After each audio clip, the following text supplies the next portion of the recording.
Elliot Calder had built an empire without ever raising his voice. He had faced dangerous men and made them feel small. But nothing prepared him for what he saw through a bus window on a Thursday night. 5 young women sat inside, silent, frozen, one of them barefoot. Then their hands rose, a palm against the glass, thumb tucked in, fingers closing over it. Then another, and another, all 5. A silent signal the world was supposed to recognize. It means, help me, I'm in danger. The bus had already passed 12 crowded blocks of Chicago. Hundreds of people, hundreds of phones. No one noticed, until one man looked down from a balcony and felt something inside his chest open for the first time in 12 years. He stood up without a word, because the last time he ignored a signal like that, a woman died. Nobody in that restaurant noticed what was happening on the bus stopped at the red light below. It was a Thursday evening in downtown Chicago, the kind of evening where the city hums with routine, taxis honking, pedestrians weaving through crosswalks, the low rumble of the L train overhead. The air smelled like exhaust and coming rain. The Belle Cour was packed. 3 Michelin stars and a 6-month waitlist meant the second-floor balcony was reserved for people who didn't wait for anything. Elliot Calder was one of those people. He sat at the far end of the terrace, a glass of untouched bourbon near his hand, listening to 2 men across the table argue about a shipping route through the Great Lakes. He was 34 years old, dark-haired, clean-shaven, with the kind of stillness that made people either trust him completely or avoid him entirely. He wore a charcoal suit with no tie. His watch was expensive, but understated. Everything about him was understated, until it wasn't. He owned no company on paper. He held no title anyone would recognize. But the 2 men sitting across from him had each flown over 1,000 miles just to have this dinner. One was a logistics broker from Detroit. The other ran a maritime insurance firm out of New York. They needed Elliot's blessing to move product through the lakes. He hadn't given it yet. He was making them wait. But Elliot wasn't listening to them anymore. His eyes had drifted to the street below, not consciously, the way a dog's ears rotate toward a sound before the animal knows why. A city bus had rolled to a stop at the intersection, its brakes sighing against the curb. Through the wide windows on the passenger side, he could see a row of young women sitting close together. 5 of them, early 20s, maybe younger. They sat rigid, shoulders pulled inward, eyes fixed straight ahead. None of them were talking. None of them were looking at their phones. That was the first thing that didn't feel right. 5 young women on a bus in a major city, and not one of them was scrolling, texting, or talking. No earbuds, no shopping bags, no backpacks. They sat like statues, like people who had been told not to move. Behind them, in the aisle seat 1 row back, sat a man. Thick neck, baseball cap pulled low over his forehead. Denim jacket stretched tight across his shoulders. His posture was different from theirs, relaxed, spread out, one arm draped over the back of the adjacent seat. He was watching them, not the way a companion watches friends. The way a guard watches prisoners. Elliot set down his bourbon. One of the women, the one closest to the window, with dark hair and a bruise just visible at her collarbone, lifted her right hand just barely off her lap. She pressed it flat against the glass with her palm facing outward. Then she tucked her thumb into her palm. Slowly, carefully, she curled her 4 fingers down over it, trapping the thumb beneath them. Her hand closed into a quiet fist against the window. Then she dropped it. The motion lasted less than 2 seconds. A second later, another woman did the same thing, blonde, thin, her left eye slightly swollen, palm up, thumb in, fingers closed. Then a third. Then the 4th and 5th, almost in unison, fast and trembling, like they knew this was the only chance they'd ever get. Their eyes never moved from the seats in front of them. The man behind them shifted his weight but didn't stand. He hadn't seen, but Elliot had. He knew that signal. He'd seen it in a Department of Homeland Security briefing 2 years ago, a meeting he wasn't technically supposed to attend, but when you fund the right people, you get invited to the right rooms. The gesture was the international distress signal. created during the pandemic for people who couldn't speak, couldn't call, couldn't scream. It was designed to be done with one hand, discreetly, silently. It meant one thing: I need help. I am in danger. And they had done it 5 times. The light turned green. The bus pulled away. Elliot stood up so fast his chair scraped against the stone terrace. The logistics broker stopped mid-sentence. "Elliot!" He didn't answer. He was already pulling out his phone, already walking toward the stairs. His mind was running calculations: the bus route, the direction it was headed, the number painted on its digital display above the windshield. He'd caught it, 73 North. "Elliot, we're in the middle of—" "The meeting's over," he said without turning around. "Victor will take care of the check." He hit the staircase and took the steps 2 at a time, his polished shoes slapping marble. His phone was already pressed to his ear. When the line connected, he didn't bother with a greeting. "Sully, I need a vehicle on Michigan Avenue heading north in the next 90 seconds. The CTA bus, Route 73, 5 women inside, 1 male handler sitting behind them. Do not lose that bus." There was no hesitation on the other end. There never was with Sullivan Cade. Sully had been with Elliot since they were teenagers, running errands for Elliot's father in Bridgeport. 2 kids counting cash in the back of a dry cleaner, learning to keep their mouths shut and their eyes open. Now Sully ran logistics for the entire Calder operation. He could have a helicopter in the air in 20 minutes. A car in 90 seconds was nothing. "I've got a car 2 blocks east, black Escalade. Ramos is driving. Get him on it, and pull up city traffic cams along the 73 route. I want to know every stop that bus makes, and every passenger that gets on or off." Elliot pushed through the restaurant's front doors and stepped onto the sidewalk. The evening air hit him cold. The bus was already a block and a half ahead, its red tail lights bleeding into the stream of traffic. A woman walking a poodle gave him a startled look as he brushed past her. He could still see the bus. He started walking fast, then broke into a jog, his dress shoes clicking hard against the pavement. A black Escalade appeared from a side street within a minute, slowing beside him with the rear door already opening. He climbed in before the vehicle fully stopped. "Stay 4 car lengths behind," he told Ramos. "Don't spook the driver. Don't get boxed in at a light." Ramos nodded. He was a stocky man in his 40s with a shaved head and hands that looked like they'd been made for exactly this kind of night. He didn't ask questions. As they followed the bus north through the city, Elliot sat in the back seat, with his jaw tight and his hands pressed together in front of his face. He was thinking, not just about the women, about the man, the handler, the way he'd sat behind them like a shepherd behind a flock.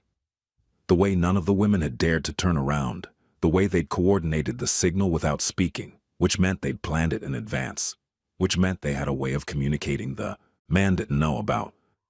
This wasn't a boyfriend. This wasn't a chaperone. This was control, and Elliot Calder had seen control like that before. 12 years ago, when he was 22 and still learning his father's world, there had been a girl. Her name was Nina. She worked at a nail salon 2 blocks from one of the Calder warehouses on the south side. She was quiet. Always looked tired. Always wore long sleeves, even in the humid August heat. One of Elliot's guys mentioned offhand that she seemed off. Said she flinched whenever the salon owner walked past her station. Said she never left the building alone. Elliot noticed it once. Just once. He was walking past the salon on his way to a meeting, and he saw her through the plate glass window. She was bent over a woman's hand, painting nails, and the salon owner was standing behind her, saying something close to her ear. Nina's shoulders were up around her earlobes. Her whole body was braced. He told himself it wasn't his business. He told himself someone else would help her. He told himself she'd be fine. 3 weeks later, Nina was dead. She'd been found in a storage unit on the south side, dehydrated and beaten. The salon had been a front. Nina and 6 other women had been trafficked from Eastern Europe and forced to work 18-hour days, 7 days a week. Their captor was the salon owner, a man who smiled at customers and brought them sparkling water and had a Yelp page with 4.5 stars. The women slept on the salon floor after closing. They ate what they were given. They spoke when spoken to. Nina had tried to run. She'd made it 2 blocks before they caught her. They put her in the storage unit as punishment. She was there for 4 days before her body gave out. Elliot never forgot her face, not because he'd known her well, but because he hadn't known her at all. Because he'd had one moment, one clear, unmistakable moment, when something in him said, "Look closer," and he chose to look away. He swore on everything he was that he would never do that again. The bus turned onto Clark Street, then again onto a side road near Uptown. The neighborhood changed. The restaurants and boutiques gave way to squat apartment buildings with security bars on the windows. Liquor stores with neon signs, a laundromat with one light on. It was getting darker, quieter. "He's not heading to the terminal," Elliot said. Sully's voice came through the phone. "I pulled the cam feeds. That same group boarded at Chinatown. The man was already with them at the stop. They got on together, single file. None of the women had bags. No purses, no phones, nothing. One of them was barefoot." Barefoot, Elliot's hand tightened around the phone. A woman on a city bus in Chicago with no shoes. That detail alone told a story that didn't need translation. "There's more," Sully continued. "I ran the man's face through the cam footage. He's been on that same route 3 times in the last 2 weeks. Always with a group. Always different women. He rides north, gets off somewhere past Foster, and meets a white cargo van. Same van each time. Different plates. Same vehicle profile. I'm working on it." "Where does Route 73 terminate?" "Howard Street, end of the line." "He's not going to Howard. He'll get off before that. Somewhere quiet. Somewhere with no cameras and a vehicle waiting." "You want me to bring in the full team?" Elliot paused. The full team meant a dozen men, armed, coordinated. It meant treating this like an operation. It meant crossing a line that couldn't be uncrossed.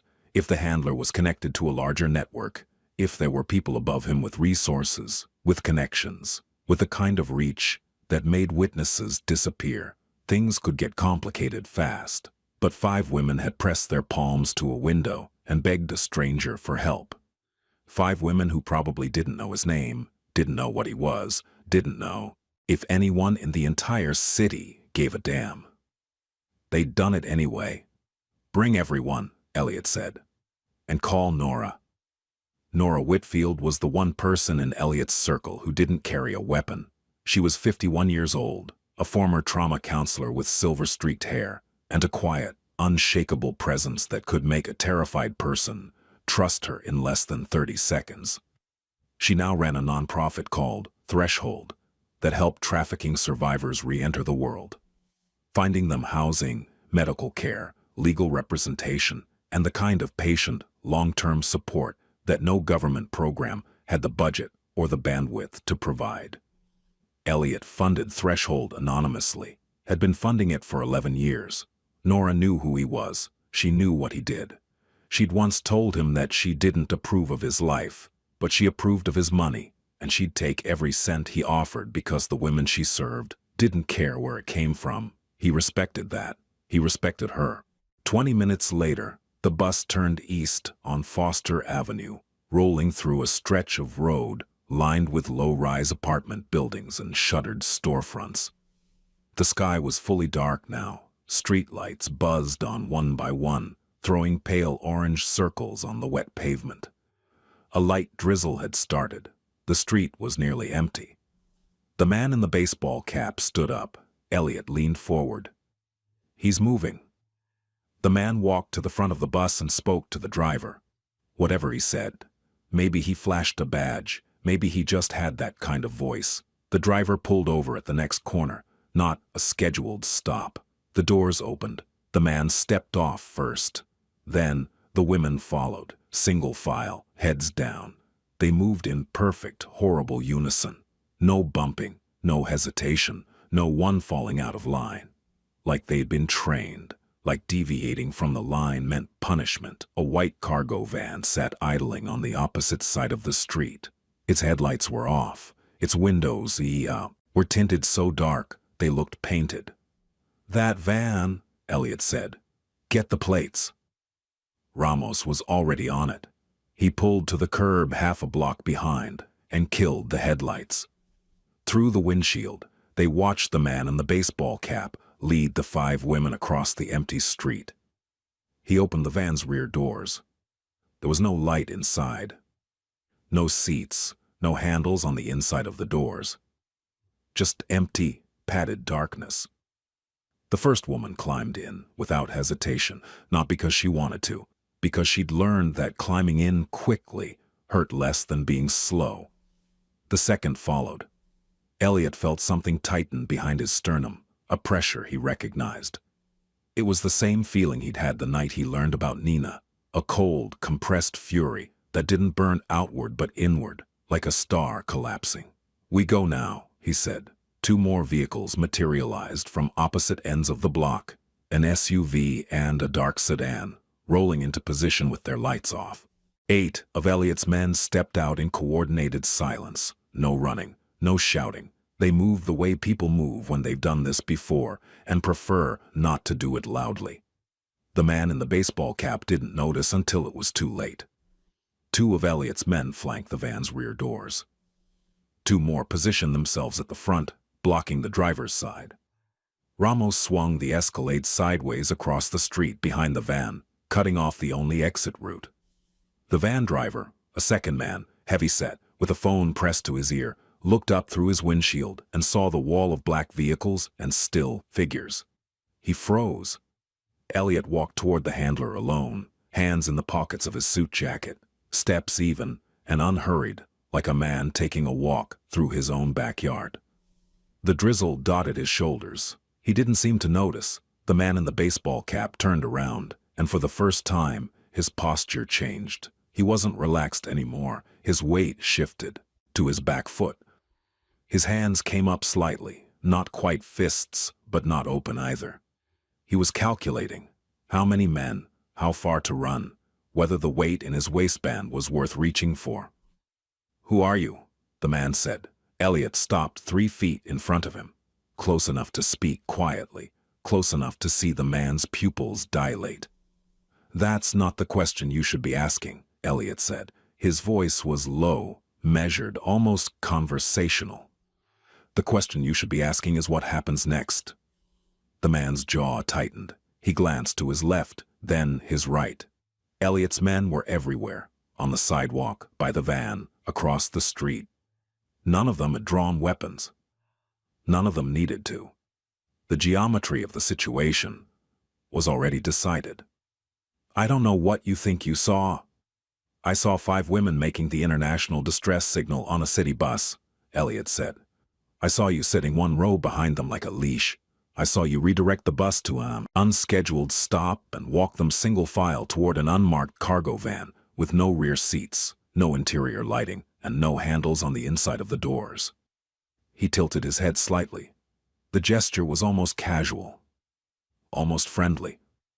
"I also ran your plates in the last 15 minutes. That van is registered to a shell company called Lakeline Movers LLC out of Gary, Indiana. Lakeline has been flagged in 2 federal investigations for labor trafficking across the Midwest. Your partner in the driver's seat made a phone call 9 minutes ago to a number linked to a motel in Rockford, Illinois, that was raided last year for holding women against their will. The call lasted 41 seconds. The handler's face went pale. The color drained from under his skin like someone had pulled a plug. He hadn't expected this. He'd expected a fight, maybe a carjacking, something crude and physical, something he could handle with his fists or the Glock tucked into his waistband. But this surgical, suffocating wall of information was something else entirely. "You're not cops," the man whispered. "No," Elliot said. "We're not." He let the silence sit for 3 full seconds. In the background, 3 of the women had climbed back out of the van. They stood on the sidewalk in a tight cluster, trembling, clutching each other's arms. One of them was crying silently, her shoulders shaking without sound. The 4th was still inside the van, pressed against the far wall. The 5th, the barefoot one, was sitting on the curb with her arms wrapped around her knees, rocking slowly back and forth. Elliot didn't look away from the handler. Here's what's going to happen. My associate is going to take your phone. Every contact, every message, every photo, every deleted thread. Then you're going to tell me who you work for, not the name you give the girls, not the fake company, the real name. The person who signs the leases, collects the money, and decides where they go. Next. I'm not telling you anything. Elliot stepped closer. His voice didn't rise. If anything, it got quieter. The way a blade gets sharper, the thinner it becomes. You're not understanding the situation.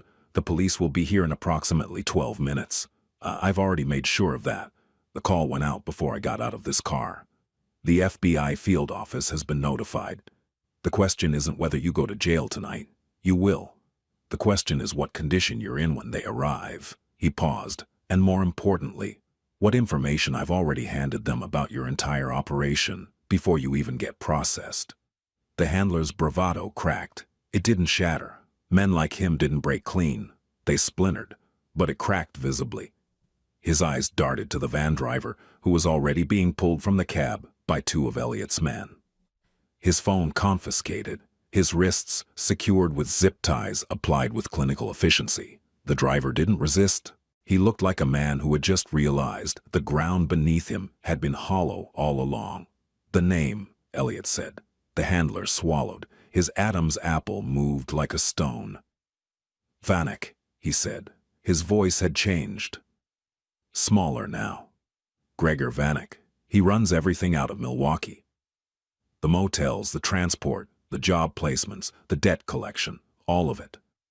I move them. That's all I do. That's not all you do, Elliot said. But that's for a jury to decide. He stepped back and pulled out his phone. The call took 8 seconds. Sully. The name is Gregor Vanek. Milwaukee-based. Start pulling everything. Property records, business filings, LLC registrations, known associates, travel patterns.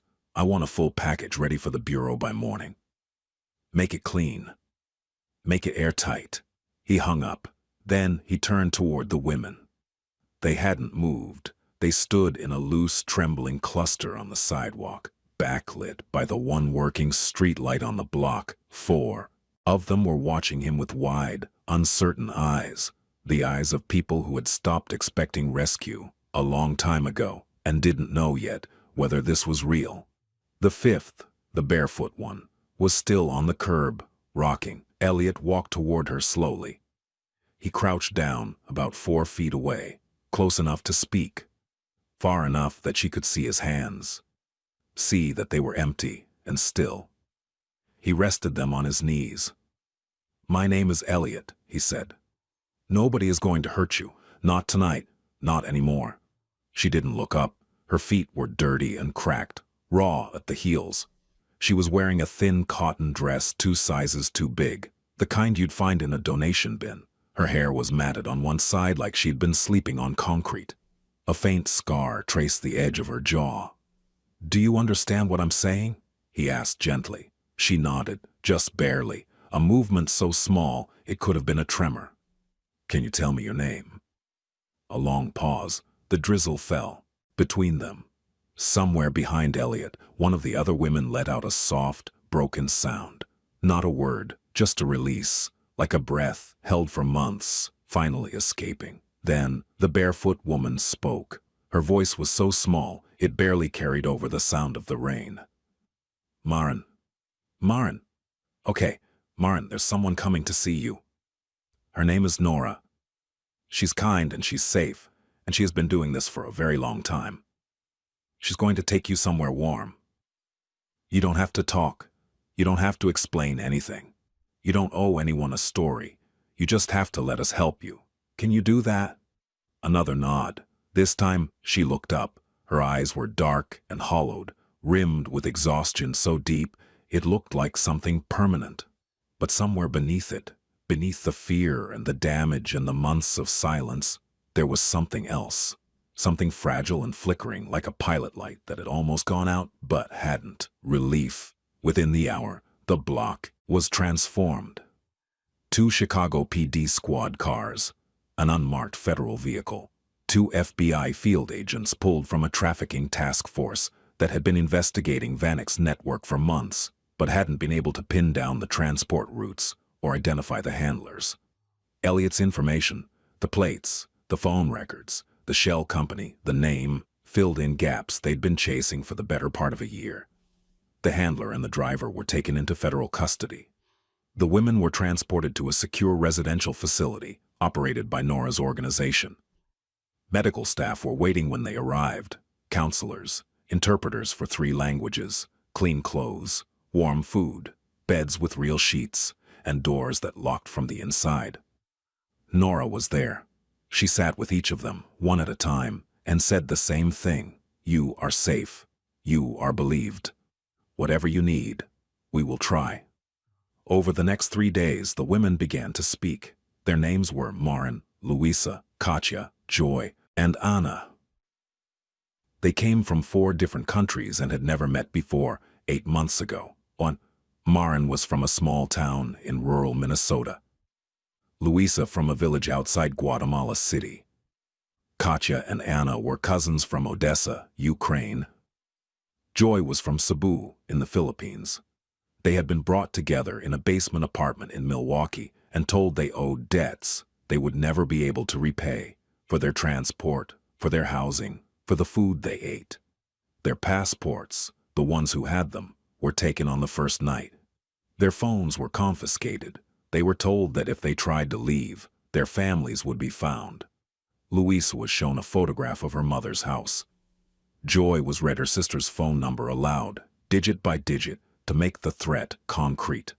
For 8 months, they had been moved from city to city, motel to motel, forced to work in conditions that no human being should endure. They were fed once a day. They slept in shifts on whatever surface was available.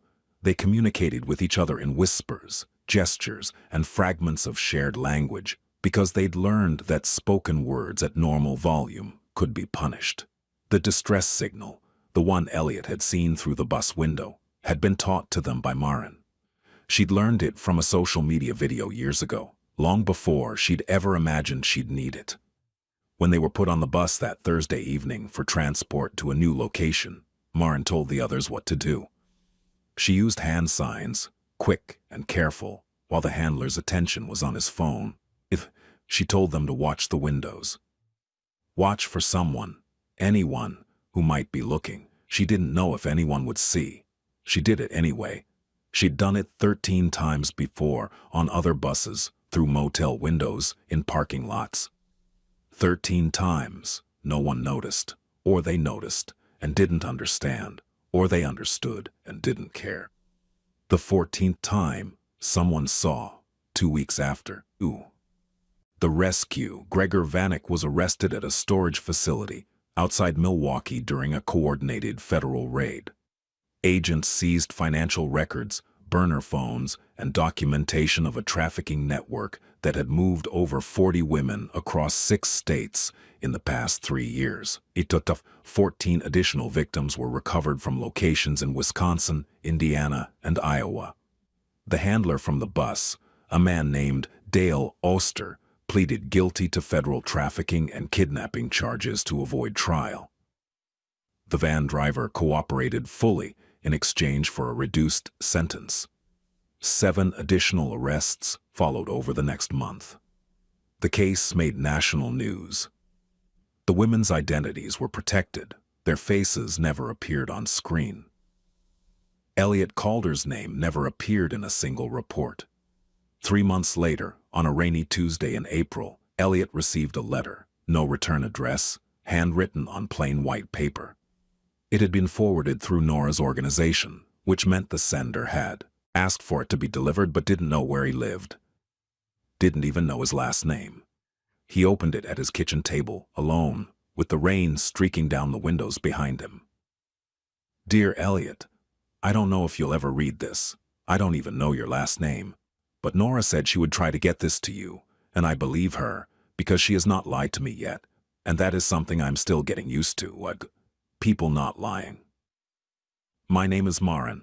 I was the one sitting on the curb that night, the one with no shoes. I want you to know something about that night that I don't think you know. When we got on that bus, I had already decided it was over, not the situation. Me. I had decided that if nobody saw us, if the signal didn't work one more time, I was going to stop trying, stop eating, stop fighting, stop everything. I had nothing left. 14 times I raised my hand and asked the world to see me. 14 times nothing happened. But you saw. You didn't. Just see. You came. I'm writing this from a small apartment that Nora's organization helped me find. I have a bed that is mine. I have a door that locks from the inside. I am learning to sleep with the lights off again. Which sounds like a small thing, but it is not small at all. I started taking classes to become a crisis counselor. I want to work with women like me. Not because I have healed. I haven't, not all the way, and maybe I never will completely. But because I know what it feels like to make a signal and have nobody answer, and I know what it feels like when someone finally does. You changed 5 lives on a Thursday evening. I hope one day I can change even one. Thank you for seeing me. Marin. Elliot folded the letter carefully and placed it in the inside pocket of his jacket, close to his chest. He sat there for a long time, listening to the rain hit the glass. He thought about Nina, about the nail salon, about the moment he'd looked through that plate glass window and chosen to keep walking. He thought about all the years since, the years of building something most people would call unforgivable, an empire of shadow and leverage and calculated risk. He thought about the strange, imperfect math of a life where the same hands that ran that empire had also, on one ordinary Thursday, reached out and pulled 5 women back from the edge of something he couldn't name, but understood in his bones. He didn't call anyone. He didn't pour a drink. He just sat in the quiet of his kitchen and let the weight of it settle over him like something he'd been carrying for a long time had finally been set down. Outside, the rain kept falling. The city kept moving. Somewhere across town, in a small apartment with a lock on the inside of the door, a woman who had once been barefoot on a curb was studying for her first exam, a lamp on beside her, learning to sleep with the lights off one night at a time. And somewhere in the distance, a bus rolled through a wet intersection, its windows glowing faintly in the dark, carrying strangers who would never know how close they were to someone who needed them, just once, to look. The signal is simple. You raise your hand with your palm facing outward. You tuck your thumb into your palm. Then you close your 4 fingers down over it, trapping the thumb beneath them. It takes less than 2 seconds. It can be done with one hand. It makes no sound. It means, I need help. I am in danger. It was created during the pandemic for people who couldn't call for help. People trapped in homes, in rooms, in situations where speaking would put them at risk. It has since been recognized worldwide as a silent plea that can be made anywhere by anyone without a single word. You might never see it, but if you do, don't look away.